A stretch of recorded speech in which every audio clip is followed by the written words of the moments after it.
So the road trip is beginning. It's about 10 after 9, and we're driving from here. This is my host's lovely home in Pekanbaru. Had a really great night here. As I said, last night had an amazing dinner. Beef rendang and some vegetable dishes and rice and kinds of snacks that you mix in with all these things. And yeah, it's a beautiful place out here. Look at that setting.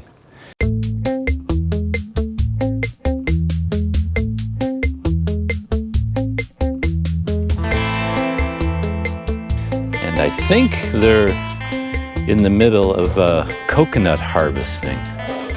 So it might be, I'm thinking maybe it's this coconut tree here. Coconut harvesting. Well, you were telling me something special about these coconuts. What was it again? It came from Thailand? Yeah, my friend gave me. They said that come from Thailand and the taste is very sweet. You have to do all kinds of interesting things in the Indonesia before you can hit the road. Yeah. You have to harvest coconuts. Do you need the man of the house to do that, or can you do it too? I need your help. No. No. I cannot do it myself. Ay, ay, ay. Ay, ay, ay. Ay, ay, ay. Kayaknya kurang kesini ya. Oh. I've seen a lot of YouTube videos with people on ladders, and it never ends well. Never ends well. Never ends well.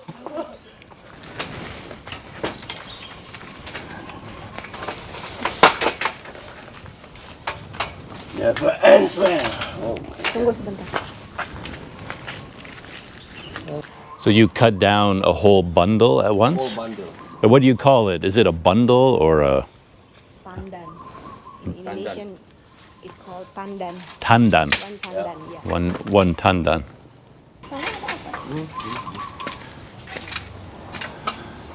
Do some. Oh, ya. Kayaknya kurang ke kiri deh. Hah? Kurang ke kiri. Kalau enggak whole bundle pun boleh lah kita. Satu-satu. Yes. Ini kan? Ya. Tuin aja itu parangnya. Masuk. Ah, jangan usah ditangkap. Itu aja tuh jatuhin ya.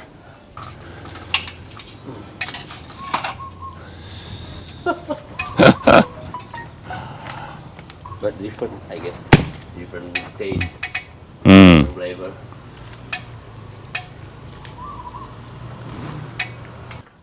So you don't mind being in my video a little bit? It's okay. Yeah. Where did we meet?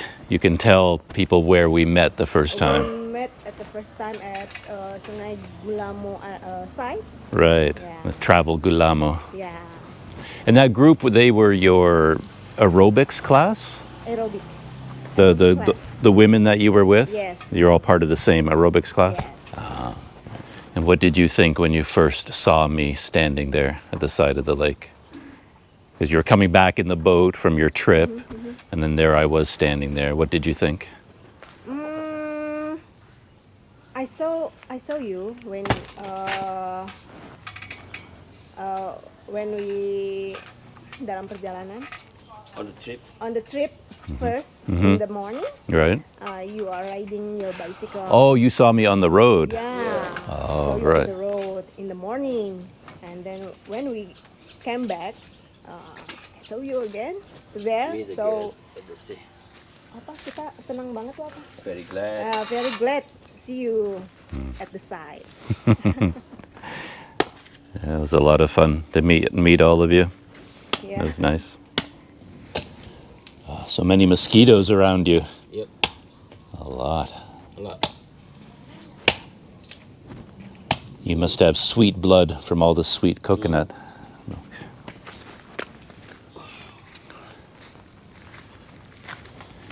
Give me a straw. And there is the harvest. So, get to try some premium coconut milk before we hit the road here. It's fresh off the tree. It's a special thing. How is it? It's good. It's Yeah, it's very good. Sweet? Sweet enough? It is sweet enough. I can't compare it. Like, I'm not familiar enough with coconuts to know, is this sweeter than other coconuts? I don't know. It tastes good to me. And this is our vehicle for the trip. My host is going to Padang to stay there for a little while because for his job, he works there some of the time, and then he works here in Pekanbaru some of the time. So he goes back and forth. So he brings a lot of stuff with him. That is oil palm. Oil palm, yeah. Yeah, oil palm. I saw this from the airplane. Vast fields of oil palm. It's interesting to see how the fruit grows in the tree. Grows right here at the in the bottom part there. Yeah, big part of the industry here in Indonesia and in Malaysia, oil palm. That's how it looks before it's harvested. So, I have a going away present, souvenir, he said. Yeah. From Bali. That's nice, actually. I always need t-shirts. As you know, I don't have very many. You always see me wearing the same one, I think. Thank you very much. Yeah, that's very nice. Thank you. That's very, very nice.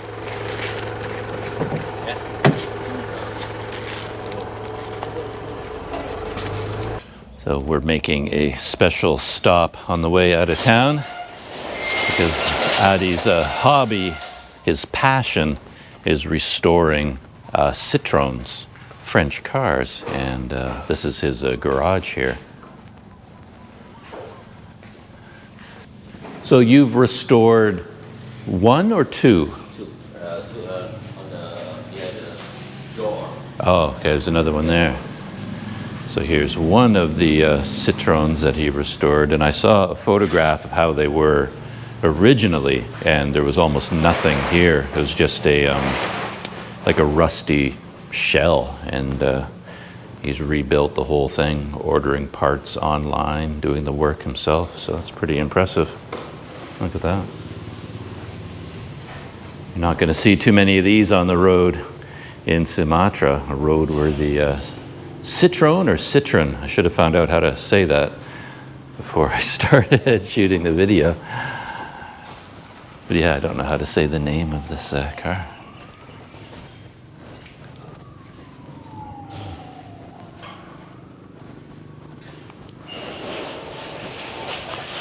And I guess another one over here.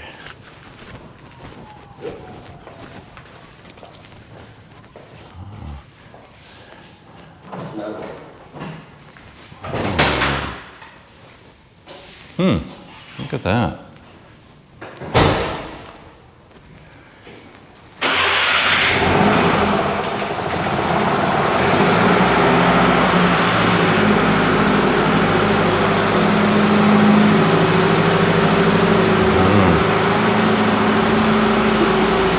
There he is.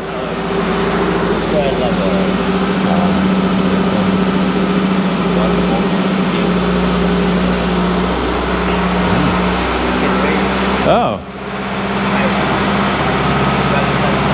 It's like, I didn't know these cars did that.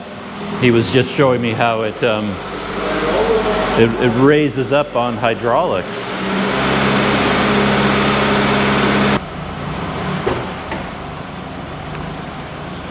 Very interesting. And is the dash, is everything original? Yep. That's how it would look when it was bought. Yes. And what are all the buttons for here? Just wiper. Just wipers. And this is wiper. Rear wiper. Something like that. For turn signals. Oh, really? Yes. Huh. Turn signals. Oh, interesting. I've never seen that before.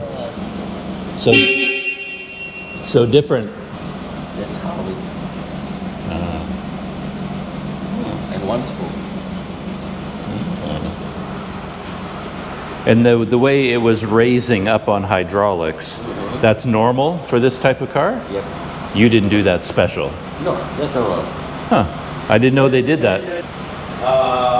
Usually, the suspension of the car, you use a spring. It has no spring at all. Oh, no? Yeah. So the hydraulic pressure is powered by engine pump. That I can show you. This is sphere, you know. Inside it is nitrogen, and that pressured by liquid special oil. Oh, okay. And the spare tire is here with the engine. This is the reservoir of the hydraulic oil. Oh, okay. The spare tire right here on the engine bay. It also have a special purpose that for security reason. Before hit something or hit another car or another, tire will Absorb the impact. Yeah. Okay. So you're saying it doesn't have any springs for suspension? No, not It's all done with the hydraulic system. Yeah, I didn't know that at all. Never heard about that before. And how did these cars come to Sumatra? Why are the French? Actually, 1980, I guess, there is a importer, local company importer. But in the late, I guess, they closed the business in Indonesia in 1990. So it discontinued.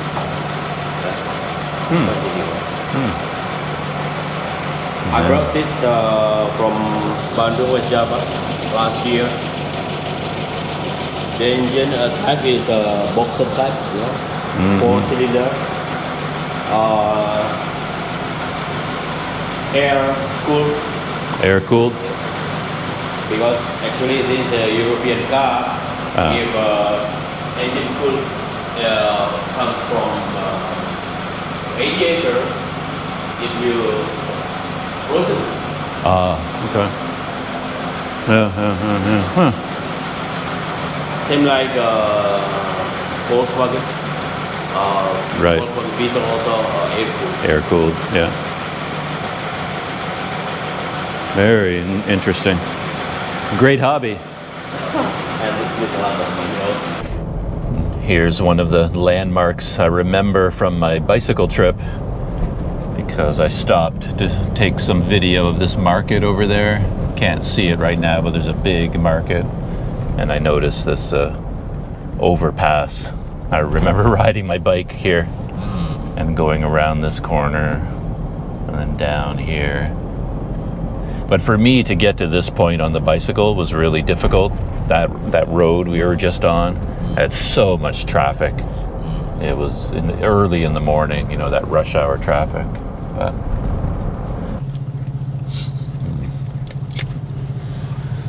well, we're still trying to get out of Pekanbaru.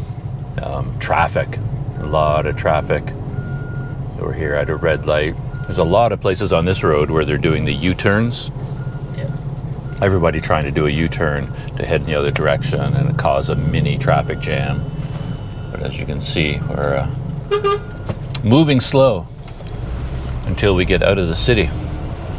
This is the last traffic light. Last one? Yeah.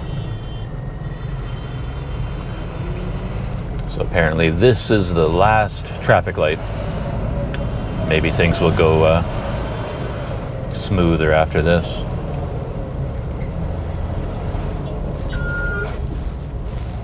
Whoa. Oh boy, that's dangerous.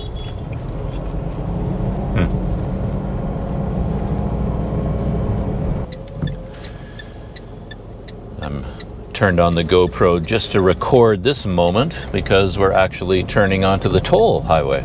You can see the signs over there.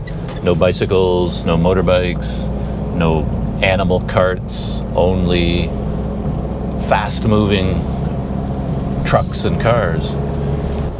I kept seeing these toll roads everywhere, but of course I couldn't go on them with my bicycle. I wouldn't want to anyway. It's more interesting to go on the small road, but here it is. This is what the toll highway looks like. No big surprise. It just looks like a big modern highway, you know. Is it expensive? Like how much does it cost? In rupiah, 33,500. 33. $2. Okay. And there's some kind of a toll booth up ahead that we go through. At the end of the toll. Actually, the construction of the toll road is from Canberra to Padang. Right. But still doing construction. Right. Yeah, I heard about that. Yeah. They're probably building some tunnels on that as well. The hardest construction is in West Sumatra in Padang actually, because the terrain, Yeah. there is a hill, rock hills. And another rainy day in Sumatra. So this toll road goes to Bangkinang. Yeah. We've reached the end of the toll road. Wasn't a lot of traffic on the highway that I saw. Though the funny thing is, when you're riding a bicycle, highways always feel like they have a lot more traffic because every single vehicle on the road passes you. You know, because you're going so slowly, you see all the traffic on the road. But when you're driving in a car, of course, you're traveling at the same speed as everyone else, so you're all in the same line. You don't get a sense of the road, you know, being so busy. Feels busier when you're on a bicycle. But we've just reached the toll gate. And that is what a toll gate in Sumatra looks like. Gerbang Tol Bangkinang. Yeah, this is a very short section of toll highway that leads into Bangkinang. So of course I know this town very well. It'll be interesting to ride through a little bit of it. I'll remember it well, I'm sure. Spent a lot of time there, resting and hoping my knee would get better. And there are the prices up there. Class 1, car, small truck, bus, 33,500. Bigger trucks, 50,500. And the biggest, class 4 and 5, 67,000.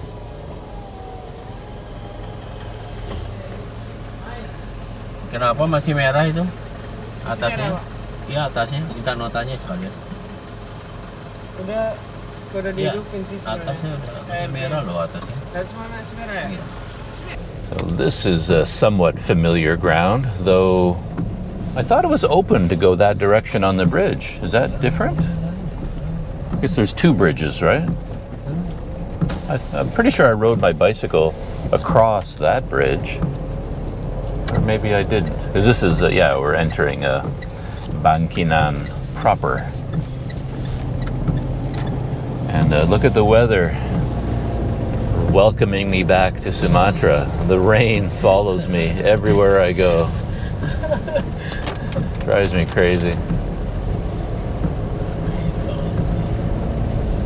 Oh, I guess this bridge is open. It wasn't open when I was here last time. Because there's the main bridge over there. And I rode my bike across this bridge, but it wasn't open to cars. And there's that the big river. Hambar River.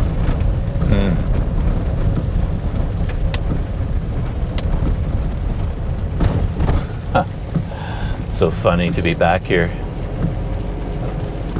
Oh yeah, you have to go this way and then do a U-turn. The classic Indonesian U-turn.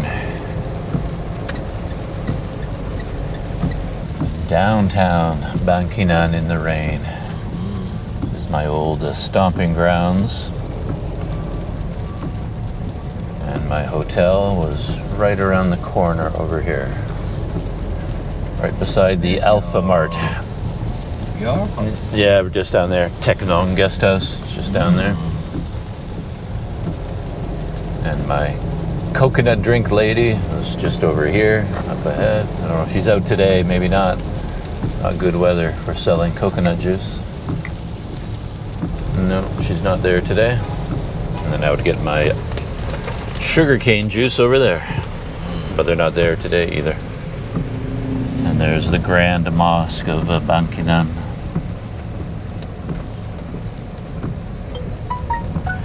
Feels like I never left.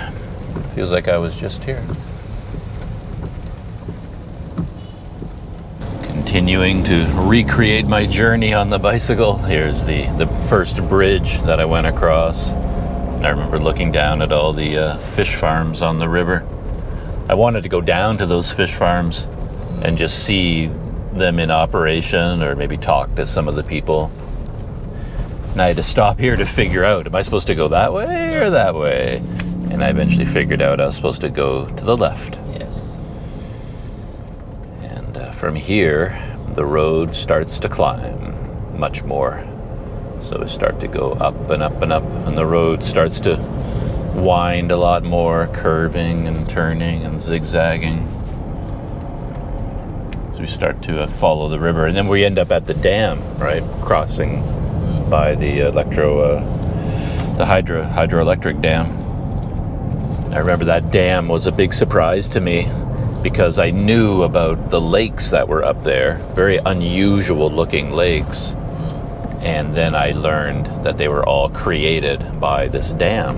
And I didn't know any of that. I didn't know any of that history. So that was something I learned when I came along this way.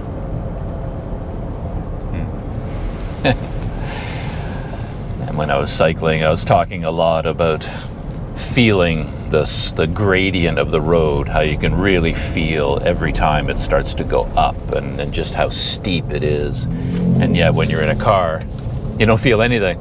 It doesn't, whether you're going uphill or downhill or flat, it all feels exactly the same. And in a car, you have no idea how steep the road is. Yeah, just push the throttle. Yeah, all you have to do is push your foot down a little bit and up you go. It's a lot easier. On a bike, yeah, much more challenging. But right here, the scenery really started to change. There was a big shift. Much more scenic, more greenery, following the river. Became much more attractive from this point. Yeah. All the way into West Sumatra. And you start to see monkeys from time to time. There's the river down there.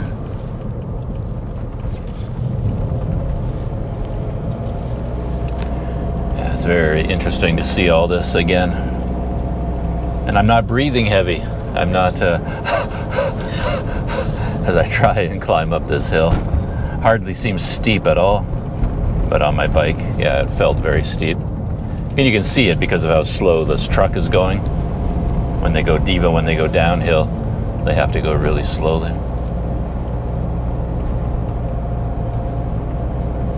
And you know you're getting near the hydroelectric dam when you see these big towers carrying the electric lines.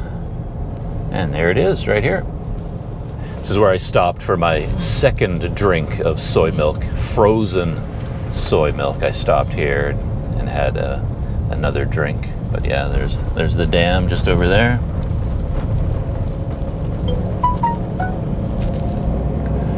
And I stopped here as well. At one point, I could see them using hammers. Manually. Manually to cut gravel and fill trucks. And somewhere up ahead, I pulled over to the side of the road and tried to talk to them a little bit about what they were doing.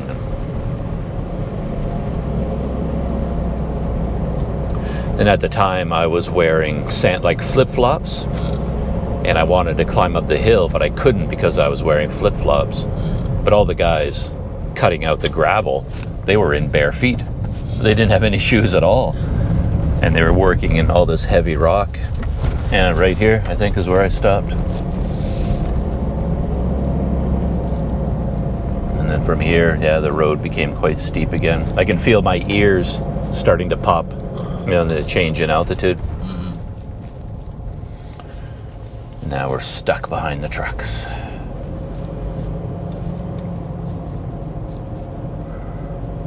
What does this sign say? Hati-hati. Be careful.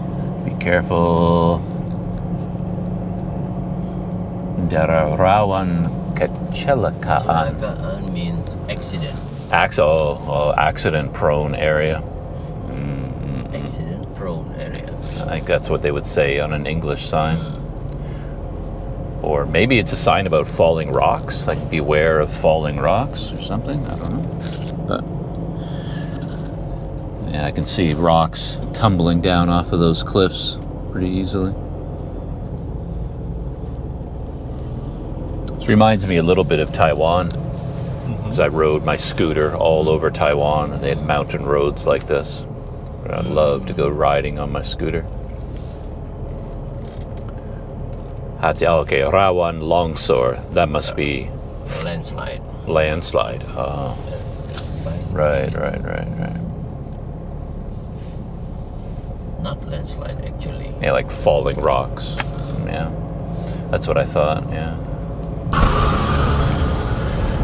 This is another point on my bike ride. I remember stopping right here and talking about these lookout points up there. I think I saw some tourist buses, pulling in, and people go up there to take pictures of the lakes and things like that.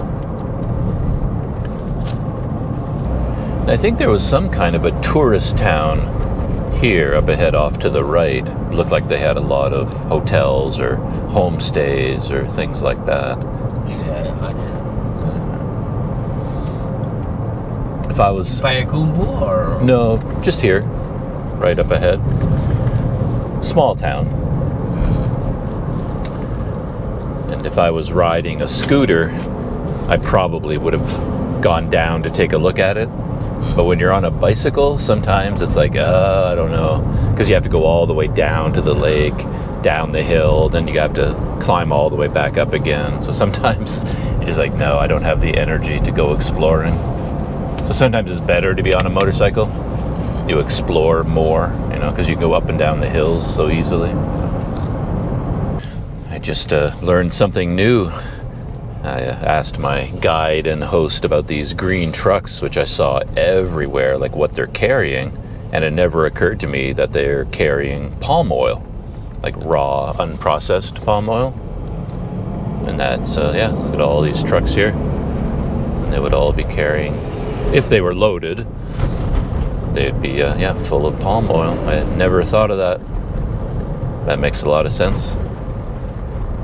This is another sort of landmark on my trip, because I saw this when I rode by here on my bike, and I wondered whether it was the new toll highway from going all the way from Padang to Pekanbaru and beyond, and it is. So this is where the old highway goes underneath what will become the new highway.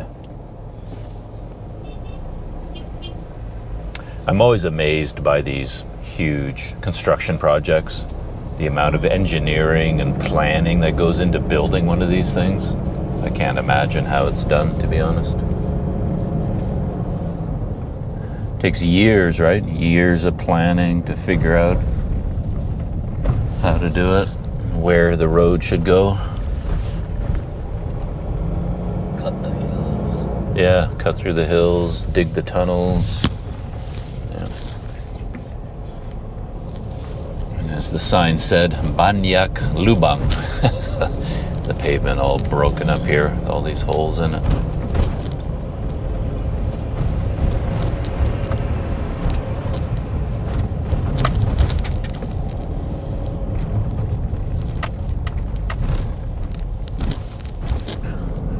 And this is another landmark of my bike ride, because this was the steepest hill of the whole trip.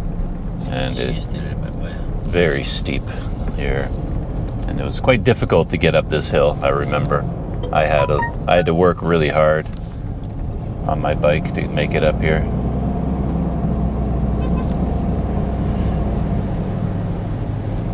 And I had to stop halfway up. I couldn't make it to the top. I started to feel dizzy. I was breathing so heavily that I was hyperventilating.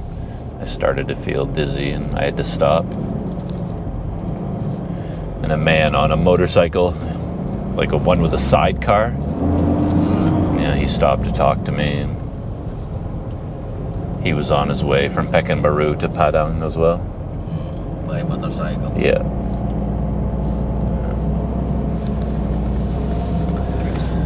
But this truck will be fully loaded, and it's having a hard time getting up this hill.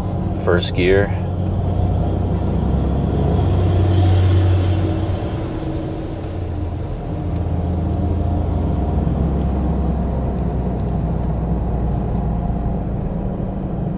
Yeah, I stopped right here.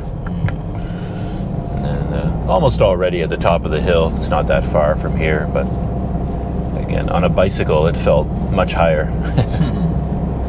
And this is where I stopped for lunch.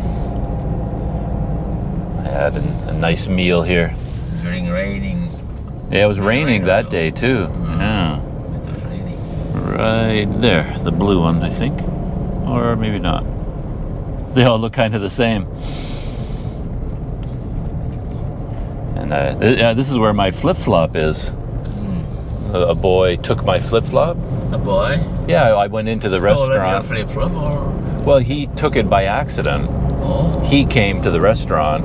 He was the son of the family, and he took off his flip-flops to go in, and then he left, and he accidentally put on one of his and one of mine. So when I went out to leave, the father said to me, "Oh, I'm sorry, but my son took your flip-flop, took your sandal. So here, you can have his." So I had to take his. That was pretty funny. But yeah, the son is probably still there. I'll go find him. Say, "Hey, can we trade back again? I'll give you yours. Can I have mine back?" Is it the same size or? Well, almost the same size, but mine fit properly. You know, mine were brand new and really nice condition, and they fit my feet really nicely. His were old and loose and really thin. Like when I walk on them, I can feel all the rocks underneath my feet. So it wasn't a good deal for me. Oh, yeah. It was a bad deal.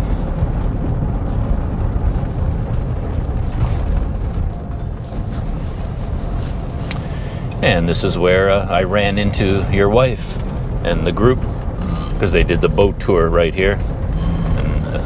And I was staying down beside the lake on the water there. And I met them when they came back on their boat. So, do you still remember the house that you slept? Oh, it's right over there. The green Right one. there? Yeah, Oh. the green and white one right there. Quite big. Yeah. There's the boats for the tour company. Gulamo. Yeah, and that's where I spent the night. A green and white building right there.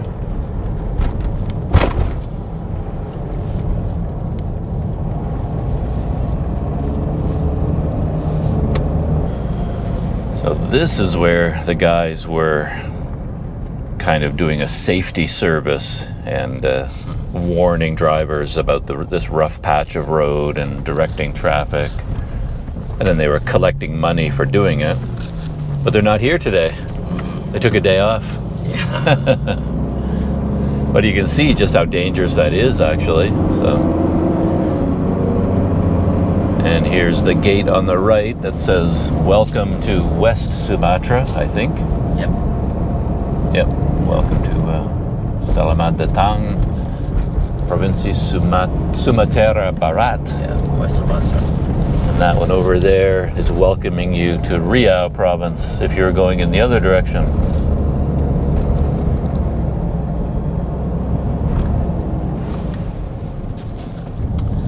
It felt like as soon as you entered West Sumatra, the scenery changed. It just like instantly became more dramatic. Larger hills and nicer rivers, more natural looking area. There's another memorable spot on my bike ride. Right there, I had sugarcane juice.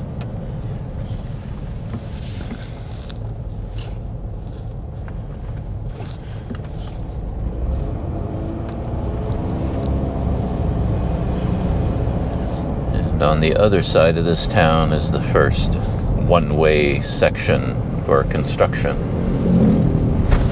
Wonder if it's still operational. Probably still doing the same thing.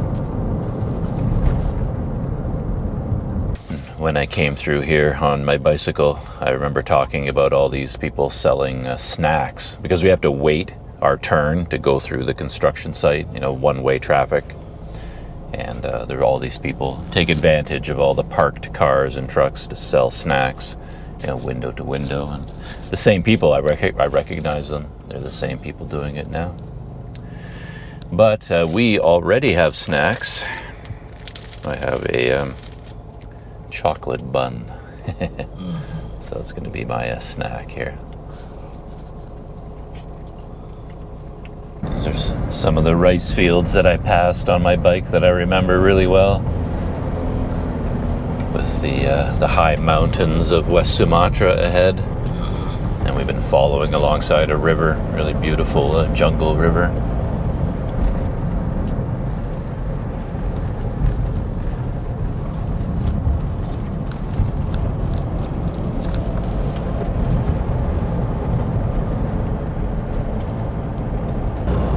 And it was here in this town. I spent 2 nights here.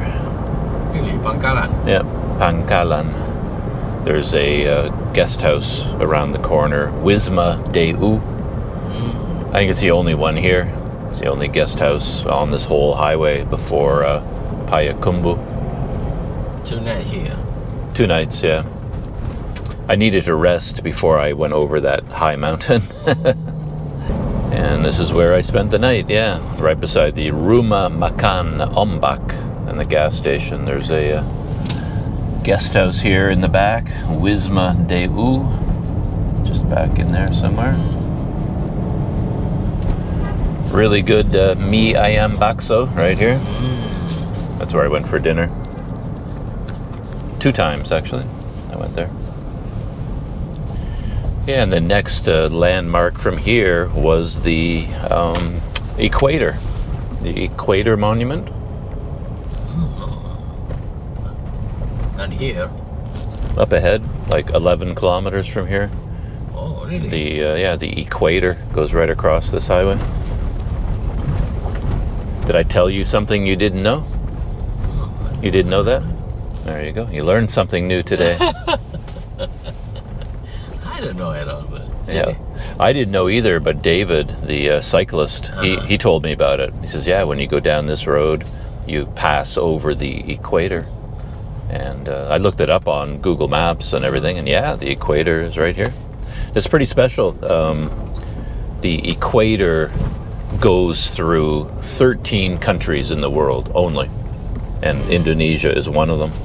One of only 13 countries. 13 countries. Yeah.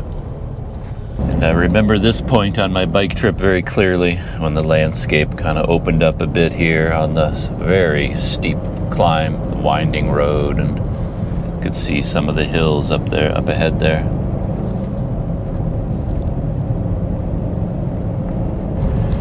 Yeah, I think on this road I was in first gear for 5 hours straight. Just never got out of first gear, just climbed up for 5 hours. Never stopped climbing.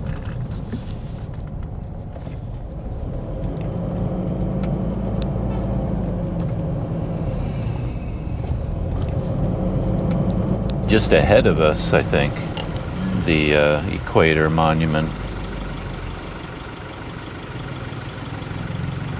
This feels familiar. The red and white ball should be around here somewhere. Yeah, I remember passing through this town quite clearly. Thought it was really nice too. Be nice to spend some time here. There wasn't any construction though. Yeah, I think right around this corner is the equator. I think. Right there. Oh. Yeah, so that's the mark for the equator. That's what I was told, anyway. And I checked on Google Maps, and the equator does come right through here.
The road trip continues. We just went through the famous 9 curves. You can see that high cliff behind me. That's where the 9 curves are located. So a valley back there. And we're just outside of the town of Payakumbuh. And Payakumbuh is where I broke my journey on the bicycle. That's where I spent the night. But we pulled over here at this little cluster of restaurants for a favorite place to have something to eat, I guess right here. So we're gonna pop inside and have something to eat. Let's see where we are. Your private table? Yeah, my private. So here's the inside of this place, and we're getting a double order of beef soto. I'm not entirely sure what the difference is between soto and soup. I get confused about this all the time. Sometimes there seems to be a difference, and then sometimes they seem to be the same thing. So anyway, I think we're getting beef soto. Because there's always a soto and a soup. So I'm gonna have to find out what the difference is between them. I guess I was hungry because I just dove into my beef soto without putting any of it on video. So yeah, that means I have to have been hungry. But anyway, what's left of my beef soto? There it is there. Just has a lot. It had tomatoes, used to have tomatoes, used to have carrots. I ate all the tomatoes and carrots already. And it used to have a lot of potato. And then it has a lot of onions and beef, of course, in there. So that's your basic beef soto. So we're getting close to our destination. And my arrival here in Bukittinggi, or the Bukittinggi area, is exactly the same as my first time getting here. Just a lot of rain. The rain clouds really moved in. Everything is wet. Roads are flooded. And there's a look at this district.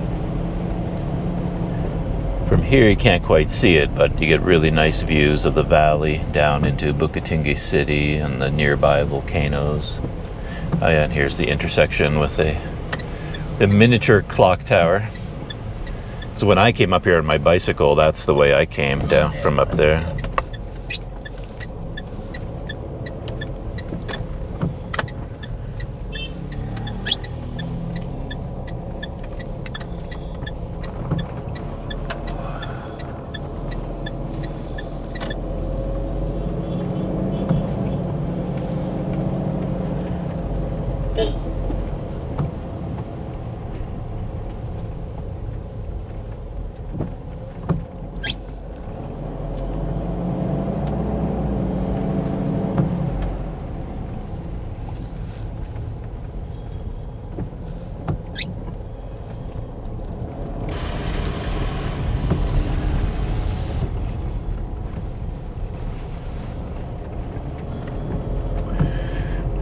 Just about there. So that's the old, forget what you called it, this type, the old Gadang. house.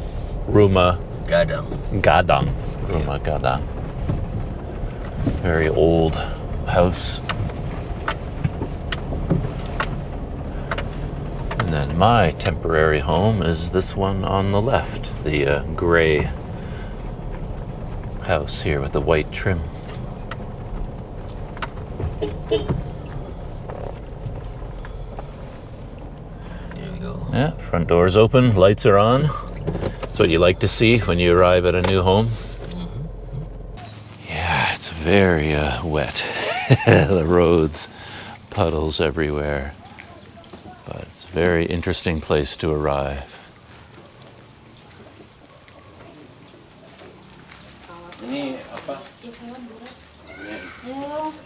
I was just looking at some statistics for the road trip today, and it says we were driving for 8 hours, 17 minutes, covered 247 kilometers, average speed 41.5 kilometers per hour, and we gained total of 2,635 meters.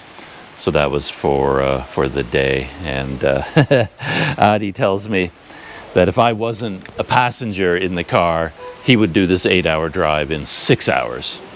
I think he was under orders from various family members to take it easy on me and don't drive at his usual fast pace. So he was driving at a very slow and safe speed because he had me in the passenger seat. Yeah, I can imagine. Yeah, I got the sense that he could really hit the accelerator if he wanted to. He'd be here in 6 hours. So here is it's like 130 or years old, someone told me. Someone else told me it's 200 years old, a traditional building for the people here. And this is the inside of my new home, the front area. And apa dipanggilnya? Teh Nur. Teh Nur. Ted Nur. Nur. Nur. Actually, her name is Nur. Nur. But, Teh means it's called Sundanese. You know, Teh means sister. Sister, okay. Nur. Actually, her name is Nur. Okay. And So I can call you Ted Nur. Teh Nur or Ted Ibu Nur. Ibu Nur. Yeah. Ibu Nur. And then Pak Iwan. Pak Iwan. Yeah. I'll try to remember Nur, Nur. Ibu Nur, and Pak Iwan. Pak Iwan. Yeah. Pak Iwan. Okay. Coba ingat-ingat. And then Yeah. This is your bedroom. Kayak lampunya kermesan dulu. Ah. Diberesin dulu. looks great. So here's my Lampu ya. Really? Oh. yeah. There you go. But cold water? That's okay. I'm a Canadian. I can take cold weather, cold water. That's fine. So while I was in Pekanbaru, there was a lot of discussion about this bathroom, and the story was that the door was locked, and through a series of miscommunications, the key ended up in Jakarta with a family member, a brother or a cousin or uncle or someone. And then, but then we showed up here and it turns out that no, the door is actually open. So this would be, yeah, the bathroom here. There's another bathroom on the other side, I think, that this caretaker family uses, but I guess they use this one as well, but this will be the one that I'm able to use. That's really nice. I was hoping that the mystery key from Jakarta would somehow just mysteriously appear here so that this bathroom would be open. Just it's nicer, I don't have to bother them, because I'd have to go through their kind of kitchen, living room to get to the other bathroom, but with this one, yeah, I don't have to. Yeah, I think this is one of those things where there is a fairly complicated relationship between a whole bunch of people that move in and out of this place and the family that owns it and people here. And I'll never be able to understand all of the family connections, you know. But yeah, here we are, my new home, and my this is where we had put my bike before. Lampunya di mana, Teh? Okay, there's no light there. But anyway, that's where I had my bike, and the trailer was there. Yeah, there's no light up there, so that's all right.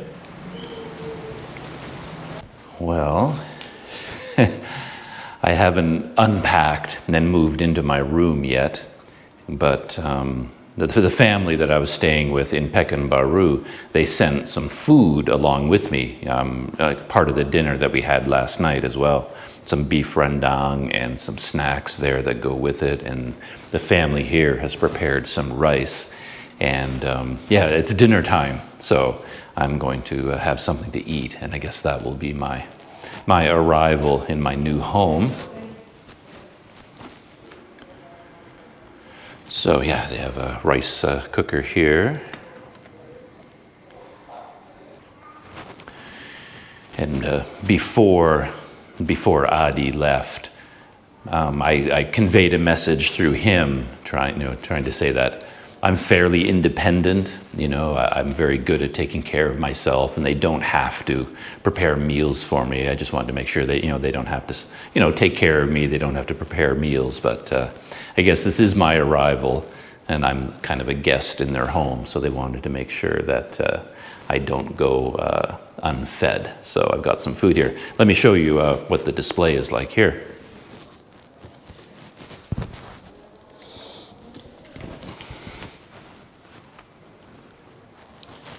So this is the beef rendang. So this is really, really good, and very spicy and very flavorful. And then they mix it with these sort of peanut snacks on either side, you know, with the rice. So that is going to be my dinner tonight. Here in the kind of the main room of this part of the house. Yeah, it's amazing to be here. It really is. This is very exciting. And I'm trying to remember the names of everyone here. You know, it's Ibu Nor, Bapak Iwan, and then their son Rudy, and daughter Adele, and then little boy Rizky. So I'm slowly trying to learn the names of everyone. And we have Google Translate that we can communicate. So I think everything's going to go great. Yeah, gonna have something to eat, unpack. And that's, the end of today's road trip. Adi is already back on the road, and he's heading down to Padang, because that's where his office is, and he has to go there. And the whole way here, actually, he was still working. His car is his office, and he does so much of his business over the phone. So the whole way here, he was fielding calls, and he's a sales manager, and he was dealing with all kinds of customers and salespeople all around Sumatra. So it's quite interesting to see him at work on the road, you know. Wow, yeah, what a day. Very interesting day. Weather could have been better, of course, the rain. It's just been cloudy and rainy ever since I arrived, but maybe tomorrow morning the sun will break through, you know, cross our fingers. And with that, shutting down, and I'm gonna have dinner, unpack, and I'll see you in the next video.